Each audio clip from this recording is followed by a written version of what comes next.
আমি সেদিন পড়ে গিয়েছিলাম, আপনারা কষ্ট পেয়েছেন, দেখেছেন, তাই না? আমাকে যদি আল্লাহ নিয়ে যেতে চাইতেন সেদিন আজকে কি দাঁড়াইতে পারতাম? তো আল্লাহ যে আমাকে শ্বাসগুলা বাড়াই দিলেন, আমার এখন কোনো দায়িত্ব নাই? আমার আল্লাহর কাছে আমার চাওয়া আমি যেন বিছনায় পড়ে মারা না যায়। আল্লাহ যেন আমাকে চালু রেখে, দৌড়ের উপর রেখে, মানুষের কল্যাণের সংগ্রামের উপর রেখে আল্লাহ যেন দুনিয়া থেকে আমাকে শহীদ হিসাবে কবুল করেন। যদি আল্লাহ তার গোলামের প্রতি এই মেহেরবানি করেন, তাহলে এই গোলামের প্রতি এটি হবে আল্লাহ তাআলার সবচেয়ে বড় মেহেরবানি।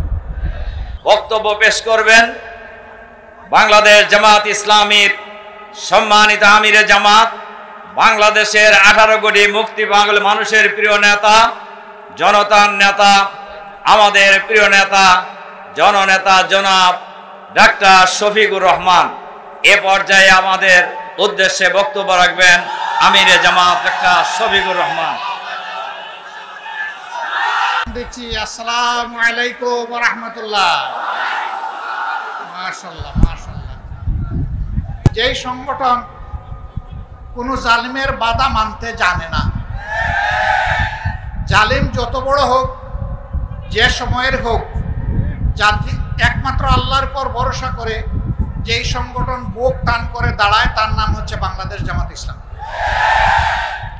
এখন জালিম কি অতীতে ছিল না বর্তমানে আছে না ভবিষ্যতে আসবে, এটা আমাদের দেখার বিষয় না। যেখানেই জুলুম সেখানেই সংগ্রাম, যেখানেই জুলুম সেখানেই প্রতিবাদ, যেখানেই অন্যায় সেখানেই প্রতিবাদ, যেখানেই দুর্নীতি সেখানেই আমাদের প্রতিবাদ। এই প্রতিবাদ অনিশেষ মিছিল চলতেই থাকবে যতদিন পর্যন্ত বাংলাদেশের মানুষের মুক্তি নিশ্চিত না হবে, ততদিন পর্যন্ত আমরা থামবো না ইনশাআল্লাহ। এবং আমরা বিশ্বাস করি, কলিজার ভিতর থেকে বিশ্বাস করি যে আল্লাহ তাআলা মানুষকে পয়দা করেছেন, সেই আল্লাহর চাইতে মানুষকে কেউ বেশি ভালোবাসে না। সেই ভালোবাসার আল্লাহ, মহান আল্লাহ মানব জাতির জন্য যে বিধান দিয়েছেন এটি শ্রেষ্ঠতম বিধান। এটি হচ্ছে আল কোরআন। যে নেতৃত্ব দিয়েছেন তিনি হচ্ছেন নবী মুহাম্মদুর রাসূলুল্লাহ সাল্লাল্লাহু আলাইহি সাল্লাম। এই পথ ধরেই বাংলাদেশের জনগণের তথা বিশ্ববাসীর মুক্তি আসবে ইনশাআল্লাহ। আমাদের ভাই সেই লড়াই সংগ্রামের একজন যোদ্ধা ছিলেন। মহান রবের দরবারে দোয়া করে, ও রব, আমার এই ভাইটাকে তুমি শহীদ হিসাবে কবুল করো। তার অপূর্ণাঙ্গ যে স্বপ্ন, এটা বাস্তবায়ন করার তৌফিক আমাদের সবাইকে দান। একটা দুর্নীতিমুক্ত বাংলাদেশ হলে সবাই আপনারা খুশি হবেন? কেউ আছে যে নারাজ হবে, যে ঘুষখোর সেও চায় না আর এক জায়গায় গিয়ে সে ঘুষ দেব। তার মানে ঘুষ খেতাইলে সেও ভয় পায় কিংবা ঘৃণা করে। কিন্তু সমাজ তাকে লোভের জালে বন্দী করে ফেলেছে। ওই জাল ছেড়ে পিড়ে টুকরা টুকরা করে দেবো ইনশাআল্লাহ। এই দেশে কোনো দুর্নীতিবাজের অস্তিত্ব আমরা সহ্য করব না। এই ব্যাপারে আমাদের অবস্থান জিরো টলারেন্স। যত বড় শক্তি হোক, মহান শক্তিধর আল্লাহ তাআলার শক্তির উপর নির্ভর করে তা আমরা মোকাবেলা করব ইনশাআল্লাহ। আপনারা তৈরি আছেন? এই মাঠেই জুস থেকে যাবে, এটা চলমান থাকবে। আমি সেদিন পড়ে গিয়েছিলাম, আপনারা কষ্ট পেয়েছেন, দেখেছেন, তাই না? আমাকে যদি আল্লাহ নিয়ে যেতে চাইতেন সেদিন আজকে কি দাঁড়াইতে পারতাম? তো আল্লাহ যে আমাকে শ্বাসগুলা বাড়াই দিলেন, আমার এখন কোনো দায়িত্ব নাই? আমার আল্লাহর কাছে আমার চাওয়া আমি যেন বিছনায় পড়ে মারা না যায়। আল্লাহ যেন আমাকে চালু রেখে, দৌড়ের উপর রেখে, মানুষের কল্যাণের সংগ্রামের উপর রেখে আল্লাহ যেন দুনিয়া থেকে আমাকে শহীদ হিসাবে কবুল করেন। যদি আল্লাহ তার গোলামের প্রতি এই মেহেরবানি করেন, তাহলে এই গোলামের প্রতি এটি হবে আল্লাহ তাআলার সবচেয়ে বড় মেহেরবানি। আপনারা আমার জন্য দোয়া করবেন, আমার সঙ্গী সাথীদের জন্য দোয়া করবেন। কেন্দ্রে যারা সিদ্ধান্ত গ্রহণ করেন, আল্লাহ যেন তাদের সকলকে হেফাজতে রাখেন। আল্লাহ যেন তাদেরকে সুস্বাস্থ্য দান করেন। জাতির কল্যাণ চিন্তা করার মতো মগজ এবং হৃদয় যেন আল্লাহ তাদেরকে দান করেন। আমাদের কোনো ভুল সিদ্ধান্তের কারণে জাতি যেন ক্ষতিগ্রস্ত না হয়। আমরা যেন জাতির মালিক হওয়ার চেষ্টা না করি, বরঞ্চ জাতির সেবক হয়ে মানুষের পা ধোয়ানোর সুযোগ যেন আমরা পাই। আল্লাহ যেন সেই সুযোগটা মেহেরবানি করে আমাদেরকে দান করেন। সম্মানিত ভাইয়েরা, এটা কোনো জনসভা নয়, এসেছি আমরা দোয়া করতে। আর একটা হৃদয় বিদারক, আর একটা কষ্টের মেসেজ নিয়ে এসেছি। আপনারা জানেন গতকাল ঢাকার উত্তরায় একটা সামরিক প্রশিক্ষণ বিমান বিধ্বস্ত হয় মাইলস্টোন স্কুল অ্যান্ড কলেজের উপরে। সেখানে এ পর্যন্ত ডিক্লেয়ার্ড যারা দুনিয়া থেকে বিদায় নিয়েছেন তাদের সংখ্যা 27 বলা হচ্ছে, বাট আমি এটা বিশ্বাস করি না। আমার ধারণা এবং বিশ্বাস এ সংখ্যা তার চেয়ে বেশি। হয়তো একদিন আমরা জানবো ইনশাআল্লাহ। তারা তাদের মা বাবার বুকের খাঁচা ভেঙে তারা চলে গেছে।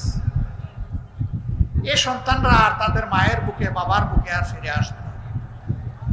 তারা হয়তো কবরের বুকে আশ্রয় নেবে। আমরা দোয়া করি আল্লাহ তাদেরকেও শহীদ হিসাবে করুন। তাদের মা বাবার হৃদয়ে আল্লাহ তাআলা প্রশান্তির হাত, তার কুদরতের হাত বুলায় দিন। এই শোক কেটে ওঠার তৌফিক দান করুন। আর যারা আহত হয়ে চিকিৎসাধীন আছে, আল্লাহ তাআলা তাদেরকে দারুস শিফা থেকে শিফায়ে কুল্লিয়া আজিলা এনায়েত করুন। আমরা সংগঠন হিসাবে কালকে থেকেই তাদের পাশে আছি। আমাদের স্বেচ্ছাসেবকরা আছে। ইতিমধ্যে সীমিত সামর্থ্যের ভিতরে আমরা আশা করেছি যার যেখানে যেটা লাগবে, অর্থ লাগে অর্থ, রক্ত লাগে রক্ত, শ্রম লাগে শ্রম, যেটা যেখানে লাগবে ইনশাআল্লাহ আমাদের সহকর্মীরা প্রস্তুত। আল্লাহ যেন আমাদেরকে এই খেদমতের জন্য কবুল করেন। সম্মানিত ভাইয়েরা, আমাদের ভাই মুস্তাফিজুর রহমান কলম, তিনি এক অদেখা কলম আমাদের হাতে তুলে দিয়ে গেছে। আমরা যেন এই কলমের হক আদায় করতে পারি।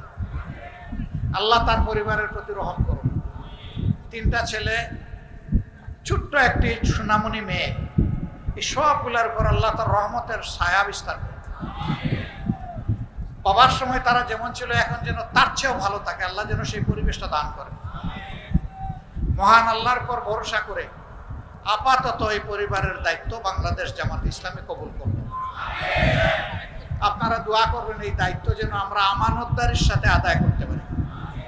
বাবার সময় যেমন ছিল, সন্তানরা বাবার অবর্তমানে যেন কষ্টে না পড়ে, আমরা যেন সেই দিকটা খেয়াল রেখে চলতে পারি।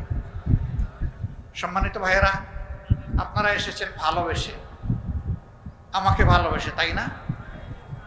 নো, আমরা এখানে এসেছি পরস্পরকে আল্লাহর জন্য ভালোবাসতে। কার জন্য বলুন? আল্লাহর জন্য। হে মাবুদ, আমাদের এই ভালোবাসাটাকে কবুল করে না। এই ভালোবাসাটাকে দুনিয়ায় সীমিত রাখো না। এই ভালোবাসা দিয়ে তুমি এই সবগুলা মানুষকে আমাদেরকে তোমার জান্নাতে নিয়ে যাও। সেই জান্নাতের পথে আমাদের অভিযাত্রা অবিরাম ইনশাআল্লাহ। এটা থামবে না, এটা থামার নয়, কেউ থামাইতে পারবে না। আমরা কেবলই আল্লাহর পর ভরসা করি, আর কারো উপর না। নাসরুম মিনাল্লাহি ওয়া ফাতহুন করিব ওয়াবাশশিরিল মুমিনিন। আমার পাশে আমার এক ভাই দাঁড়ায় আছে। আমি সংগঠনের পক্ষ থেকে ঈশ্বর দিবসের জন্য তাকে উপহার দিয়ে গেলাম।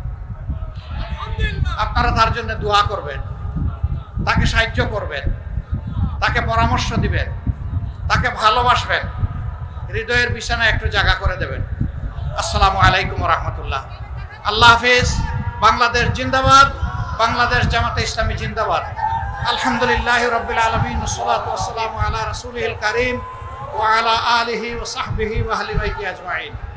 রব্বানা যালামনা আনফুসানা ওয়া ইন লাম তাগফির লানা ওয়া তারহামনা লানাকুনান্না মিনাল খাসিরিন। রব্বানা আতিনা ফিদ দুনিয়া হাসানাতাও ওয়া ফিল আখিরাতি হাসানা ওয়া কিনা আযাবান নার। আল্লাহুম্মা আজিরনা মিনান নার, আল্লাহুম্মা আজিরনা মিনান নার, আল্লাহুম্মা আজিরনা মিনান নার।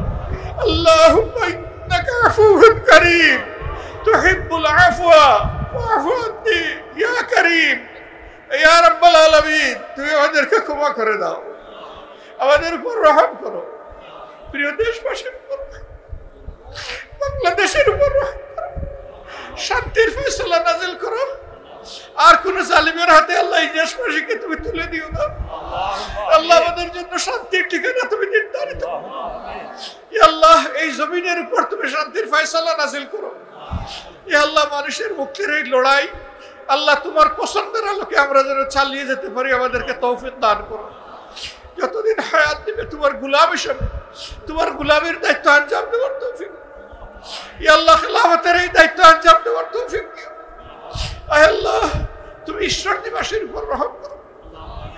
ইয়া আল্লাহ তাদের অন্তরে অন্তরে আল্লাহ তোমার হেদায়েতের জোয়ার তুমি সৃষ্টি করে দাও।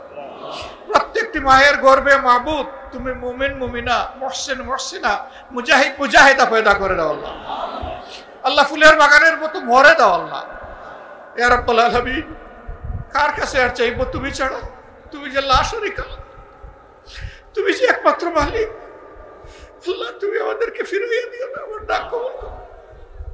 তাকাব্বাল মিন্না ইন্নাকা আনতাস সামিউল আলিম ওয়া তুব আলাইনা ইয়া মাওলানা ইন্নাকা আনতাত তাওয়াব। সুবহান রাব্বিকা রাব্বিল ইজ্জাতি আম্মা ইয়াসিফুন ওয়া সালামুন আলাল মুরসালিন ওয়ালহামদুলিল্লাহ। আসসালামু আলাইকুম।